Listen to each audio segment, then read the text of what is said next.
ರಾಯರ ಬೃಂದಾವನಕ್ಕೆ ಅವರು ಬೇರೆ ಏನು ಪದಾರ್ಥ ತರದೇ ಇರಬಹುದು, ನೈವೇದ್ಯ ಮಾಡದೇ ಇರಬಹುದು, ಇನ್ನೇನು ಪೂಜೆಗಳು ಗೊತ್ತಿಲ್ಲದೆ ಇರ್ಬೋದು, ಸ್ತೋತ್ರ ಗೊತ್ತಿಲ್ಲದೆ ಇರ್ಬೋದು, ಶಾಸ್ತ್ರಾಧ್ಯಯನ ಆಗಿಲ್ಲದೆ ಇರಬಹುದು.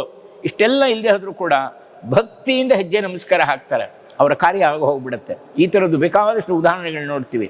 ಇದನ್ನೇ ಅಪ್ಪಣಾಚಾರ್ಯರು ರಾಯರ ಬಗ್ಗೆ ವಿಶೇಷವಾಗಿ ಉಲ್ಲೇಖ ಮಾಡಿದ್ದಾರೆ. ಇಂಥ ಮಹನೀಯರು ಜನಿಸಿದಂಥ ಭೂಮಿ ನಮ್ಮ ಭಾರತ ಭೂಮಿ. ಅದಕ್ಕೆ ನಮ್ಮ ಭಾರತ ಭೂಮಿಗೆ ಒಂದು ವಿಶೇಷ ಅಂದರೆ ಕಣಕಣವು ಅತ್ಯಂತ ಪವಿತ್ರವಾದ್ದು. ವಿಷ್ಣು ಪುರಾಣದಲ್ಲಿ ಒಂದು ಶ್ಲೋಕ ಇದೆ, ಗಾಯಂತಿ ದೇವಾಹ ಕಿಲ ಗೀತಕಾನಿ ಧನ್ಯಾಸ್ತು ಯೇ ಭಾರತ ಭೂಮಿ ಭಾಗೆ.